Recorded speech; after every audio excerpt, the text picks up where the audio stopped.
Hello, it's ElectraSnow, and I've recently been creating a lot of prosthetics through dipping them in latex, and that method results in a lot of liquid latex left over that forms sheets from the runoff. And I wanted to utilize those pieces of latex instead of throwing them away, so this quick and easy look is very effective for utilizing that latex and making a mummified, decaying, zombie kind of hybrid look.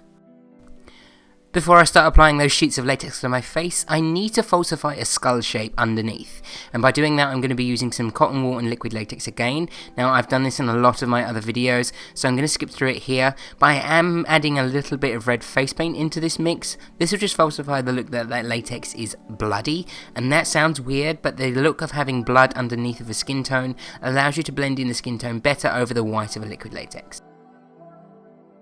As you can see with that cotton wool and liquid latex, I'm just forming kind of eye sockets as well as a bit of a brow ridge.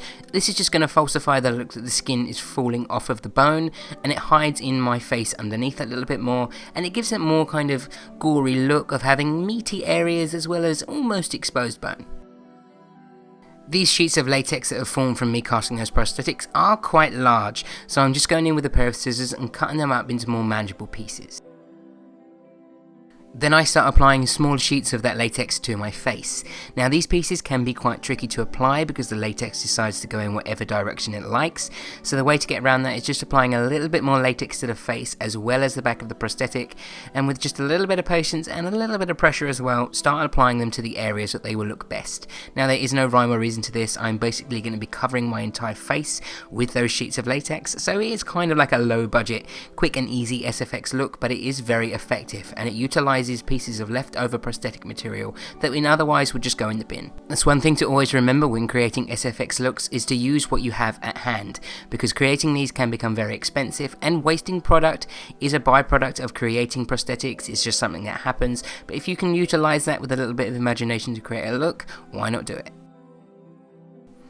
As you can see, I've applied those sheets of latex all over my face, making sure to leave some gnarled edges that aren't entirely stuck down, and some little holes here and there. Then I'm just going over the top of it with any basic foundation, and this is Revlon Color Stay. It doesn't matter what foundation this is at all, it's purely just to colour in that latex, so it's a little bit more to the skin tone. Next I'm using a matte grey eyeshadow by MUA, and I'm using this in the points where I want some contour. This is just going to go in and add some deepness to the face as well as some darkness in areas that you want to recede back. Then it's time to start adding some colour to the decayed flesh underneath of that falling off skin. Now for this I'm using the Krylon Bruise wheel, and I'm going to be using a mixture of almost every single colour in this wheel at certain points. I'll flash them up on screen with my little indicator of the colours I'm using, but I'm using this in the points underneath of the flesh mostly. So where those little holes that I've left in the latex, or little gnarls in certain areas, or even where the latex is hanging off, I'm going to be applying this underneath in those areas and building up the textures and colours to look like decayed, rotten flesh. These areas around the eyes I didn't want to be pure bone, so I made them to be like exposed muscles that's kind of been out for a little while and gone a bit of a funny colour. So again, I'm just using the bruise wheel around my eyes, and I'm going to be using more of the darker colours focused around my eyes, and then more of the reddy, purpley tones on parts of the flesh that is falling off.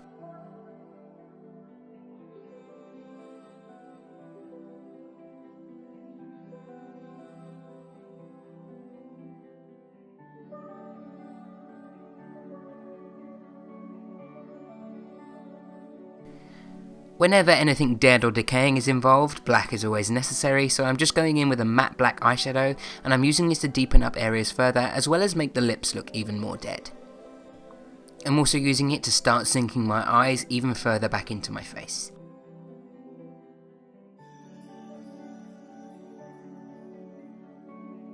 That matte black eyeshadow was the starting point for sinking my eyes in, and I'm going to be going in with the black Illamasqua gel eyeliner, and this is really going to sink my eyes into my face because this is very, very black, and I'm just taking that all around my eyelid, my lower lid, as well as on both my upper and lower waterline. Then with the remaining product that's on that same brush, I'm going to be doing a dry brush technique all over the liquid latex sheets to bring out some more of the texture. To blend in any of the other exposed skin, I just went in with some matte brown eyeshadow and dirtied it all up. I added some nail tips that I cut into jagged edges and coloured over with some beige face paint, and I painted my hand a little bit more of a decayed colour and made my fingertips black as well. And of course some blind whiteout lenses seemed extremely fitting. And that is probably my quickest and easiest makeup tutorial complete.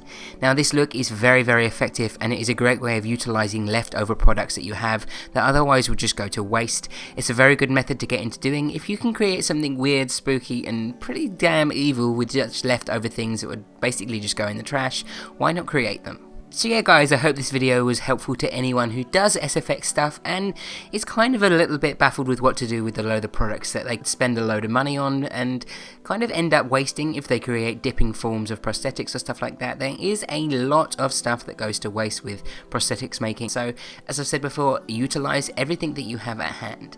Again, I hope you did enjoy this video, and as always, please give the video a thumbs up and subscribe if you haven't already, and until next time, bye bye.